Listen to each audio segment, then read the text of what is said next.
Internal rate of return. आज हम देखेंगे इंटरनल रेट ऑफ रिटर्न कैसे कैलकुलेट होता है। आज की डेट में बहुत सारे LIC एडवाइज़र्स जो हैं वो जाते हैं कस्टमर के पास, बात करते हैं रेट ऑफ रिटर्न निकालने की। कस्टमर पूछ लेता है कि इस प्लान में क्या रेट ऑफ रिटर्न आ रहा है, क्या इंटरेस्ट आ रहा है। तो हमारे अभिकर्ता को ये पता ही नहीं चलता, एडवाइज़र को पता ही नहीं चलता है कि रेट ऑफ रिटर्न क्या होता है। उसे जो कस्टमर कह देता है वह मान के आ जाता है। तो आज हम बताएंगे इंटरनल रेट ऑफ रिटर्न कैसे निकालते हैं। यह बड़ा साधारण सा और आसान सा तरीका है। कोई भी व्यक्ति इस वीडियो को देखकर इस IRR को बड़े आराम से निकाल सकता है, लेकिन यह आमतौर पर लैपटॉप की इसमें ज़रूरत होती है। तो अगर आपके पास लैपटॉप है तो आप इंटरनल रेट ऑफ रिटर्न तुरंत निकाल सकते हैं। इंटरनल रेट ऑफ रिटर्न निकालने के लिए सबसे पहले आपको आवश्यकता है एक्सेल ओपन कर लीजिए कंप्यूटर में एक्सेल की, और एक्सेल को आप ओपन कर लीजिए। अब LIC पॉलिसी के हिसाब से IRR कैसे निकाला जाएगा वही मैं बताना चाहता हूँ। आप यहाँ पर कॉलम 1 पे आइए, जो कॉलम A है उसमें आप 0 से शुरुआत कीजिए, क्योंकि LIC में हमेशा जो प्रीमियम है वो एडवांस चलता है। आपको मालूम होगा कि LIC में जो प्रीमियम जाता है वो एडवांस जाता है, हमेशा पॉलिसी के शुरुआत में लेते हैं, इसीलिए हम 0 भी लिखेंगे। इस तरीके से आप इसको ड्रैग करके नीचे ले जाएंगे तो आपको ईयर्स आ गए, ईयर्स आपने लिख दिया। अब कितना प्रीमियम आप पे करना चाहते हैं। फॉर एग्जाम्पल कस्टमर कहता है उसे 25,000 रुपये, 25,322 रुपये वह साल के पे करता है। ध्यान देने की बात यह है कि मैंने यहाँ पर नेगेटिव का इस्तेमाल किया है। ये नेगेटिव बड़ा महत्वपूर्ण है, क्योंकि नेगेटिव का मतलब ये थोड़ी सी अकाउंट्स की लैंग्वेज है, इसमें क्रेडिट और डेबिट की कहानी चलती है। तो यहाँ पर हमने नेगेटिव इस्तेमाल करना है। जो भी प्रीमियम कस्टमर दे रहा है उसके सामने हम नेगेटिव लगाएंगे। अब मान लेते हैं कस्टमर ने हमें 8 साल 10 साल प्रीमियम दिया, तो आप 10 साल पर इसको छोड़ देंगे। ध्यान रखिए, जैसे मैंने 0 से शुरुआत की थी तो आप देखो मैंने 9 पर ही इसको छोड़ा है, लेकिन ये कितनी टर्म है, 10 साल। काउंट कर सकते हैं आप, 1 2 3 4 5 6 7 8 9 10। तो 10 साल की टर्म तक हमने इसको लिया और उसके बाद हमने उसको छोड़ दिया, राइट। तो नेगेटिव। अब दूसरी बात होती है कि ये वो माइनस इसलिए लगाया गया कि उसकी जेब से यह पैसा निकल गया है। अब मैच्योरिटी होगी। मैच्योरिटी होने का मतलब है कि मैच्योरिटी जो आई कस्टमर्स के पास वह या तो 10वें साल में आएगी या कुछ समय बाद आएगी। तो हम दोनों उदाहरण देखेंगे। हम बात करते हैं एंडोमेंट टेबल की, ठीक है। एंडोमेंट टेबल में क्या होता है, हमने 11 साल 12 साल 914 की बात करते हैं, 914 टेबल की, वहाँ पर हमने 12 साल पेमेंट की।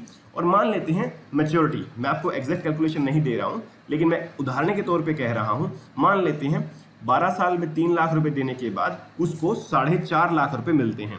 तो यहाँ पर जो 12वां रो है, जहाँ 12 लिखा हुआ है, वहाँ पर मैच्योरिटी उसे मिल गई 4.5 लाख रुपए की। आप इसको एंटर कर दीजिए। तो ये हमारी फिगर्स यहाँ पर डल जाती हैं। तब हम नेक्स्ट रो में हम बड़े आराम से IRR कैलकुलेट कर सकते हैं।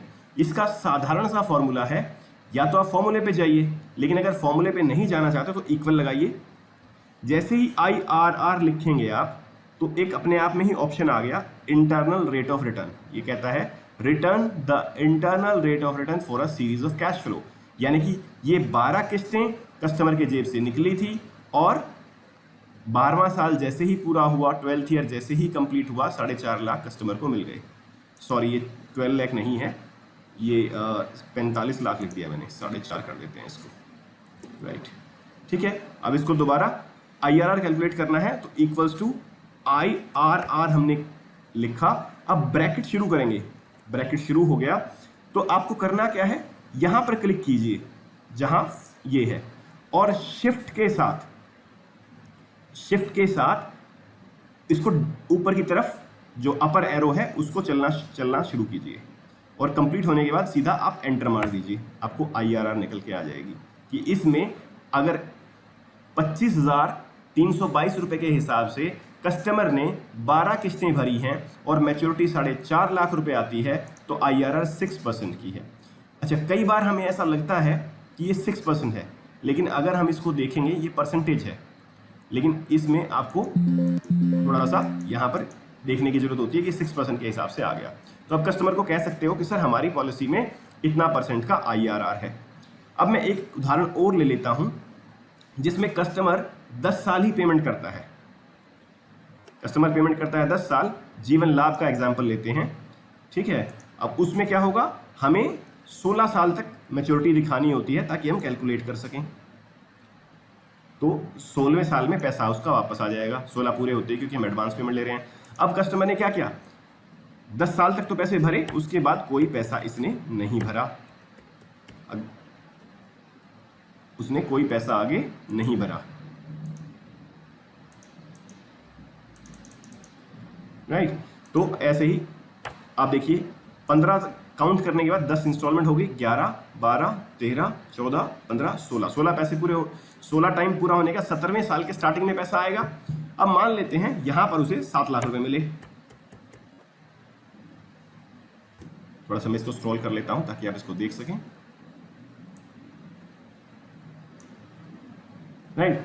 तो ये आप देखिए लास्ट में 7 लाख रुपए सपोज करो उसको मैच्योरिटी मिली। अब इसकी IRR कैसे निकालेंगे, इसका फॉर्मूला है इक्वल टू करके IRR ब्रैकेट ओपन कीजिए और जो 7 लाख है वहां पर क्लिक करने के बाद शिफ्ट दबा के कंप्यूटर की अपर की जिससे आप ऊपर की तरफ मूव करते हैं उसको क्लिक करना शुरू कीजिए और जैसे ही आप टॉप पे पहुंचेंगे एंटर मार दीजिए, 9% का रेट ऑफ इंटरेस्ट आ गया। यानी कि अगर कोई कस्टमर इस तरह की पॉलिसी के बारे में बात करना चाहे कि मेरी पॉलिसी में कितना IRR आ रहा है, कितना रेट ऑफ इंटरेस्ट आ रहा है, तो आप बड़े आराम से इसको निकाल सकते हैं। अब मान लीजिए जैसे ये पॉलिसी थी और इसमें हमने 10 साल उसने पेमेंट की 2.5 लाख रुपए और मैच्योरिटी मान लीजिए 5 ही लाख है 9 की बजाय, तो आप देख सकते हैं IRR 6% आ गया।